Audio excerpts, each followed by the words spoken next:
Senator. Please sit down. Thank you. Now, you'll remember in our first chat you said I could call you John. I appreciate that. John, today let's talk about your TV ad that advises caveat emptor, that's Latin for buyer beware, with regard to your opponent. You're referring in your ad to his lack of judgment, and specifically, you mentioned his government grant TV ad 3 years ago. 3 years ago, I appeared in a video presentation about government grants for which I was compensated. In retrospect, it was a mistake. I should have never appeared in the ad, and I apologize for my involvement. What is especially interesting is the fact that the owners of this troubled company contributed $11,200 to John McCain's political efforts. You don't read much about that in newspaper coverage, and not much has been made in the stories reported from a variety of sources, but I think it is important to note that the owners of this company gave in excess of $11,000 to Mr. McCain's political efforts. It is worth noting as well that Senator McCain on his official website has an entire section devoted to government grants.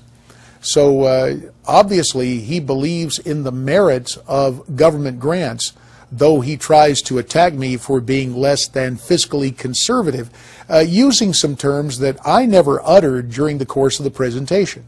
He talks about, quote, free money. I never talked about free money. In fact, I said this is not free money. You rendered it to the government in the form of taxation. I guess we've put that point to bed now, haven't we? Well, John, let's take a look at caveat emptor, or buyer beware, as it may pertain to your judgment, shall we? For example, you voted to confirm Ginsburg, Breyer, and Souter to the Supreme Court. All staunch liberals. In fact, Ginsburg had been a board member for the ACLU, one of its general counsel in the 1970s.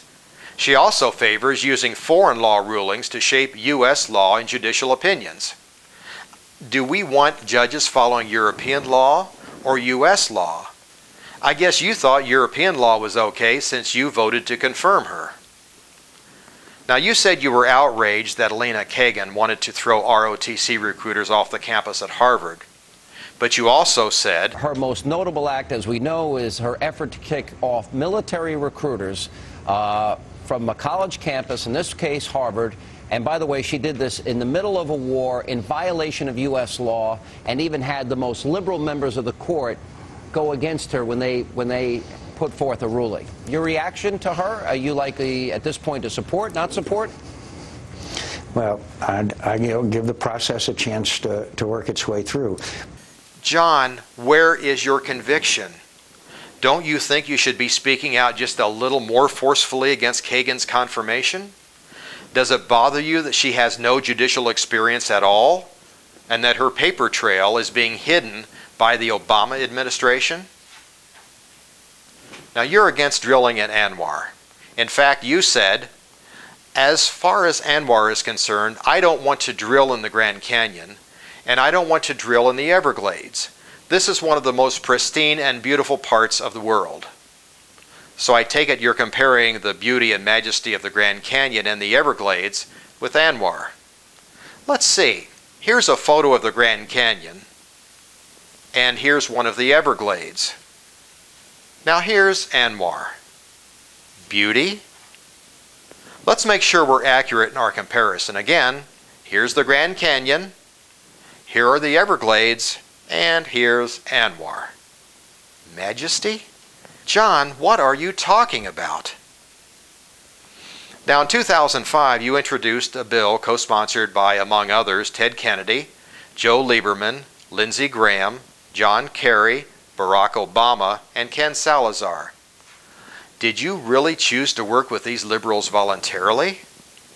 At any rate, your Senate Bill 1033 contains a subsection entitled Improving the Security of Mexico's Southern Border.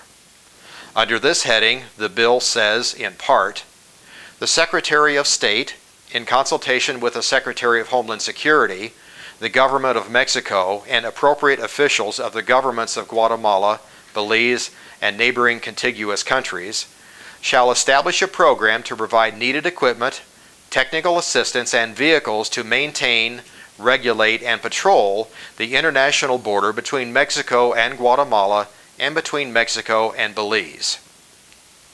Now, while you and your colleagues were contemplating the security of Mexican borders, how much time did you spend worrying about the security of our borders? In fact, didn't your amnesty bill in 2007 offer a Z visa that would allow illegals to remain in the U.S. permanently? Tell me, John, are you representing us in Arizona or a constituency somewhere south of the border? Probably the very first question of your judgment was your association with Charles Keating. Charles Keating, a millionaire banker who has come to embody the savings and loan scandal, was led off in handcuffs today. Hearings begin this week into what is already being called a major congressional scandal. It involves the $500 billion savings and loan bailout. It is about charges that 5 U.S. senators tried to protect one S&L owner who had contributed to their political campaigns.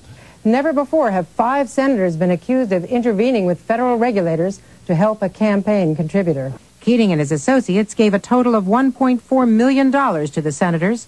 The senators then pressured former regulator Edwin Gray to go easy on Keating. Keating has become a symbol of the worst financial scandal in U.S. history and the worst ethics scandal in the history of the Senate. Was also a high-powered McCain constituent and friend. You were among 5 senators accused of corruption in the savings and loan crisis in 1989. Here's a little timeline. You received approximately $112,000 in campaign contributions from Keating. You intervened on his behalf during the corruption investigation. The Senate Ethics Committee let you off since your vacation trips with Keating happened during your tenure in the House. The House couldn't prosecute because by that time you'd moved on to the Senate. Investigators concluded that you didn't commit any crimes, but that you had used bad judgment in your Keating associations. So John, that little caveat emptor or buyer beware thing has sharp edges all the way around, doesn't it? What did you say in your recent ad about your opponent? Voter beware? I agree, John. Voter beware.